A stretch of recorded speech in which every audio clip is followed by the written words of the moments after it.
lifting up Jesus, opening His Word from Australia, Denmark, Israel, Japan, New Zealand, Northern Ireland, Republic of Ireland, Singapore, South Africa, United Kingdom, Thailand, the Philippines, United States, and throughout the world.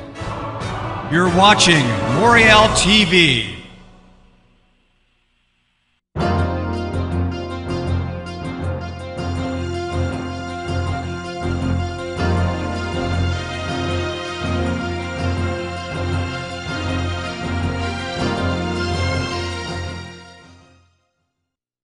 There are two ways the scripture tells us to do this. One is simply by our own example of godly living. Children learn from their parents. Children acquire both their good points and their bad points from parental influence. Remember, we can almost pass on negative traits to our children by our bad example. And all Christian parents have made mistakes and done that. I certainly have. On the other hand, we can also pass on godly traits, good values. So the first, of course, is our example, the way they see us live, the way they see our personal commitment to our beliefs. Second, object lessons. Long before the advent of educational psychology, God understood educational psychology and the way that children learn.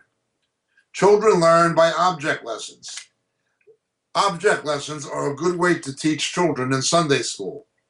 Look with me, please, to the book of Exodus, chapter 13.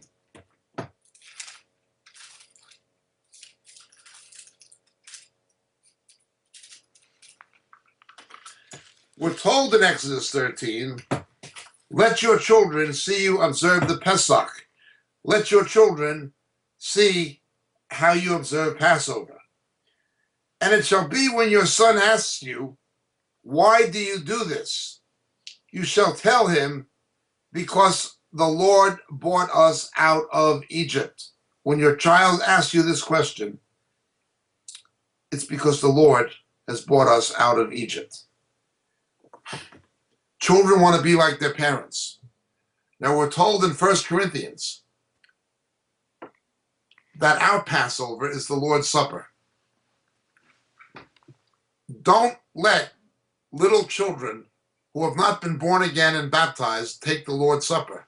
Let them see you doing it.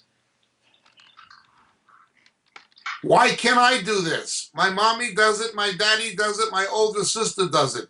Well, you have to accept Jesus personally into your heart and be baptized, then you can do it too. The Lord brought us out of Egypt. He saved us out of the world, Egypt being a picture of the world, according to 1 Corinthians 10. You make the child feel like he's not a full part of the family until he's been regenerate. Because he isn't until he's been regenerate. God treats the children of believers different than he does the children of non-believers. In 1 Corinthians chapter 7, he sets them apart from the children of non-believers. But they still have to become believers themselves. You teach them about their need for salvation through the Lord's Supper. The Lord's Supper should be taken regularly. And in the Lord's Supper, we have to put things right with the Lord before we take it. This corresponds to the purging of the leaven in the Paschal liturgy. We deal with this in our Passover teachings. Let your children see you do it. Inculcate them with their need to come to a personal saving knowledge of Jesus. The children of believers can actually be saved at quite a young age, 5, 6. They can understand the gospel, substitutionary atonement, and be baptized. Nobody says a child cannot be born again and cannot be baptized.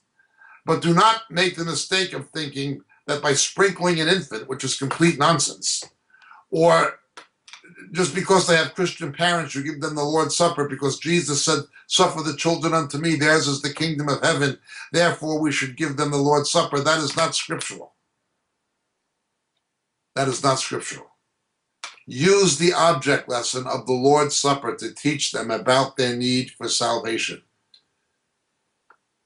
Those are the ways the scripture tells us. Thank you for your question. My name is Jacob Prasch.